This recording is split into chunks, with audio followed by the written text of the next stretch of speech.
सबसे पहले हमने एक क्रॉस को अच्छे तरीके से फिल कर लेना है और फिलिंग आपने हल्के और नरम हाथों से ही करनी है ताकि टिंडे हमारे खुल ना जाएं या टूट ना जाएं। पहले एक क्रॉस को इस तरीके से फिल कर लेंगे और फिर नरम हाथों से ही हम दूसरे क्रॉस को भी फिल कर लेंगे। उसके बाद इसके ऊपर ये जो मसाला लगा हुआ है उसको भी आप झटक कर उतार देंगे ताकि टिंडा हमारा ऊपर से बिल्कुल ही साफ़ सुथरा और ख़ूबसूरत लगे।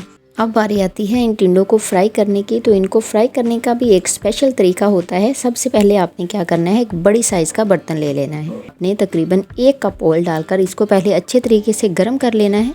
उसके बाद फ्लेम को आपने लो कर देना है। लो कर देने के बाद ही आपने ये टिंडे एक एक करके इसके अंदर डालने हैं। डायरेक्शन आप देख लें कि इस डायरेक्शन में आपने टिंडे ऐड करने हैं। इसके बाद जो बच गया था मेरे पास मसाला, वो भी हम इसकी साइडों पर इस तरह से लगा दें और एंड पर 1 गिलास पानी डालकर आप इसको तकरीबन 35 मिनट के लिए लो फ्लेम पर छोड़ देंगे।